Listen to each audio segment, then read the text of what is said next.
Sebagai guru, pasti kita pernah merasa sepercaya diri ini. Aku siap mengajar hari ini. Materiku sudah lengkap, mediaku sudah siap. Semua siswaku pasti akan senang. A few minutes later. Siapa yang masih ingat pelajaran pada minggu lalu? Ada? Tidak ada? Ayo, siapa yang bisa menjawab?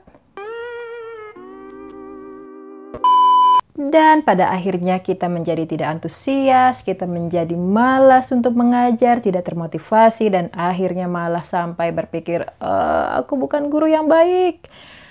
Nah, kalau sudah seperti ini bagaimana? Hari ini saya akan membagikan 4 aktivitas yang bisa kita lakukan di kelas sebelum kita masuk ke materi inti. Supaya apa? Supaya siswa menjadi lebih termotivasi dan kita pun menjadi lebih bahagia mengajar pada hari ini. Ikuti terus video ini sampai selesai.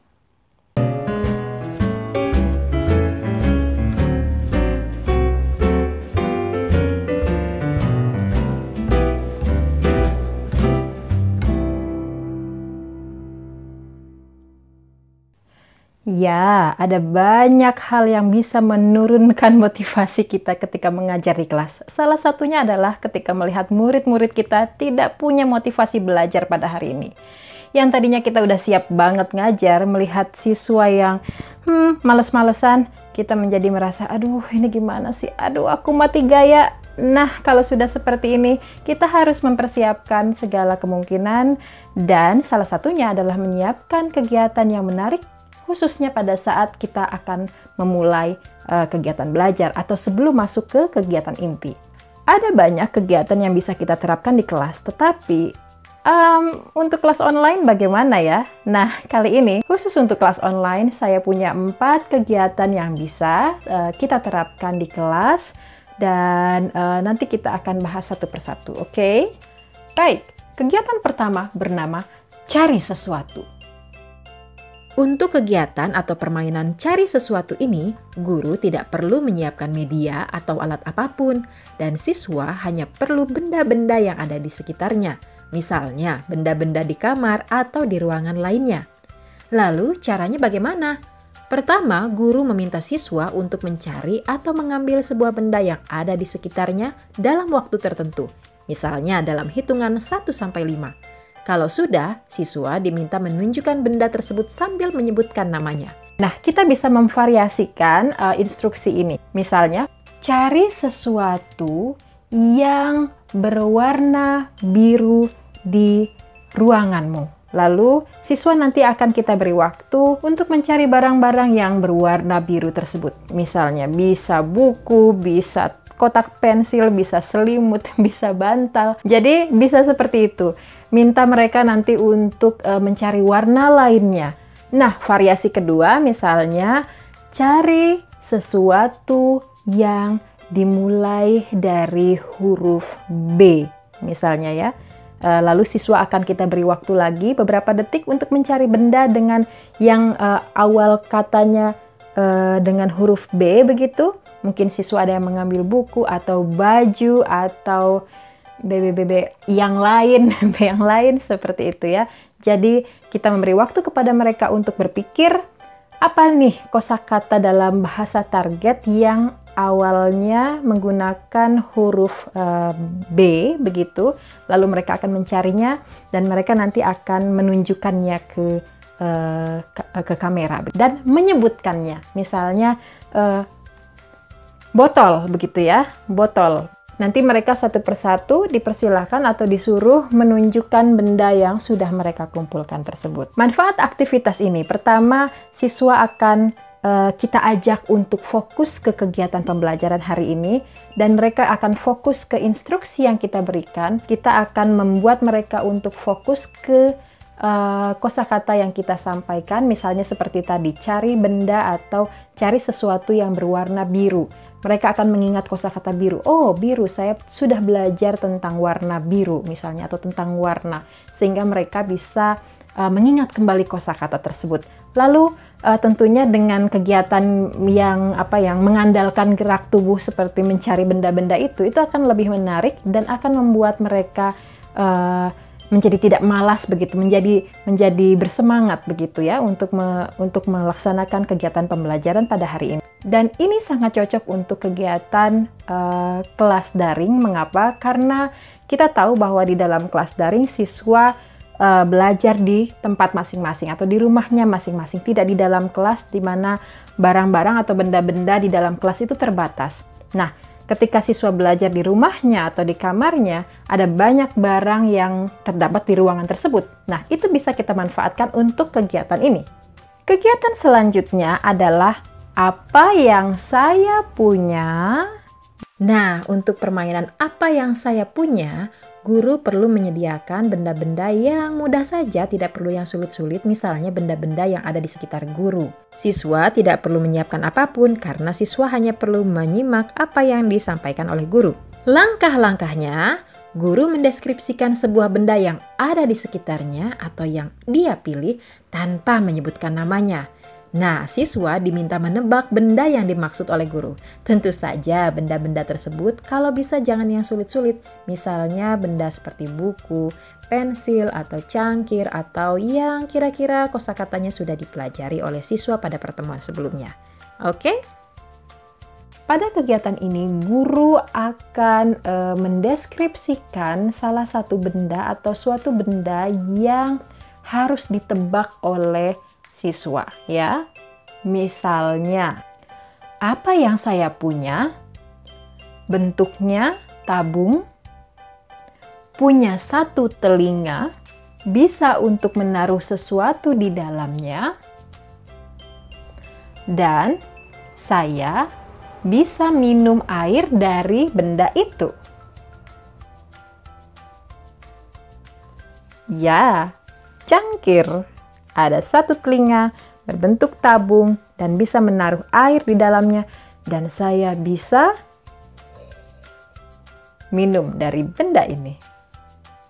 Ya, jadi pada kegiatan ini, siswa juga bisa berkompetisi untuk bisa siapa yang lebih cepat menebak benda yang dimaksud atau dideskripsikan oleh guru. Nah, untuk selanjutnya kita bisa memberikan kesempatan kepada setiap siswa untuk memberikan instruksi atau untuk memberikan informasi atau petunjuk tentang benda apa yang dia punya, dan kita semua atau guru maupun siswa lain bisa menebaknya. Dengan kegiatan ini, siswa akan berusaha untuk memahami informasi yang disampaikan oleh guru maupun siswa yang lain begitu yang mendapat giliran. Dia akan berusaha memahami informasi yang berupa kalimat deskriptif tentang suatu benda ya, baik itu bentuknya, ukuran, warna, dan lain sebagainya, sehingga nanti dia akan memproses informasi itu untuk kemudian menebak. Ini juga akan membuat siswa mengingat kembali kosakata yang sudah dipelajari dia sebelumnya, begitu. Kegiatan selanjutnya adalah gambar apa yang saya ucapkan. Dari namanya, teman-teman pasti sudah bisa menebak bagaimana tata cara permainan ini atau kegiatan ini. Ya, siswa akan mendengarkan instruksi yang kita sampaikan, lalu mengikuti instruksi tersebut, yaitu berupa aktivitas menggambar petunjuk yang sedang atau yang sudah disampaikan kepada mereka ya. Ingat, kalimatnya cukup kalimat yang sederhana dan harus jelas sehingga siswa bisa dengan mudah memahaminya.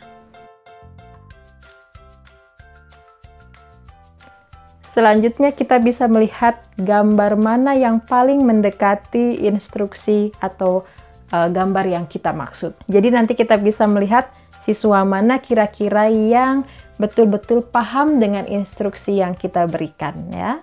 Dalam kegiatan ini pasti akan ada hal-hal yang menarik atau lucu, bahkan misalnya ada siswa yang betul-betul menggambar dengan yang sangat jauh dari apa yang dimaksud oleh guru. Atau bisa saja yang terjadi adalah itu karena gurunya tidak memberikan instruksi dengan tepat atau dengan benar-benar jelas begitu. Oleh karena itu, sebelum kita memberikan kegiatan ini, pastikan kita sudah mencatat terlebih dahulu instruksi tersebut atau kita mengingat-ingat dulu supaya nanti jangan sampai malah membingungkan siswa ketika menggambar apa yang kita ucapkan begitu ya. Baik, kegiatan terakhir, saya pikir ini adalah kegiatan yang paling sederhana tapi juga menyenangkan. Namanya tebak suara. Ya, pasti akan mudah ditebak seperti apa kegiatannya. Siswa kita minta untuk menebak suara yang kita perdengarkan kepada mereka. Ya, tentu saja kita bisa membuat suara-suara sendiri, misalnya seperti mengetuk cangkir ini. Tetapi tentu tidak banyak yang bisa kita lakukan, kecuali kalau kita benar-benar menyiapkan semua hal atau banyak hal begitu ya. Nah, untuk itu saya sudah menyiapkan sebuah tautan atau link di deskripsi video saya ini. Sebuah video yang menyediakan kegiatan ini atau tebak suara apa ini. Nanti teman-teman bisa mendownload atau mengunduh video yang ada di kanal YouTube tersebut karena di sana ada banyak variasi suara yang bisa digunakan di kelas dan itu memang sudah dibuat, video itu sudah dibuat memang untuk kegiatan menebak suara itu. Contohnya seperti ini.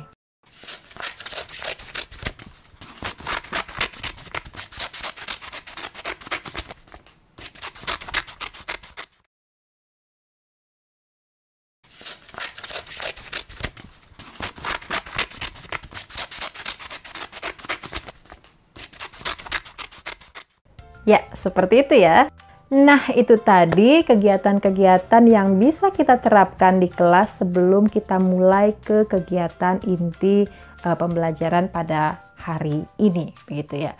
Nah, kegiatan seperti ini tampak sederhana, tetapi sesungguhnya cukup efektif untuk bisa membangun motivasi siswa, membuat siswa untuk siap belajar pada hari ini, dan membuat siswa tentunya merasa senang dan lebih bersemangat ketika nanti mengikuti kegiatan inti yang ingin kita sampaikan, gitu ya. Jangan lupa yang harus diperhatikan juga ketika kita memberikan instruksi kepada siswa, pastikan bahwa instruksi tersebut tidak kompleks, sederhana, jangan membingungkan, dan sesuaikan dengan tingkat kemahiran siswa. Jangan sampai struktur kalimat instruksinya sangat kompleks atau hal atau kosakata yang kita minta atau kosakata yang kita sampaikan itu belum pernah diajarkan sebelumnya atau ada di level yang tinggi sekali begitu ya.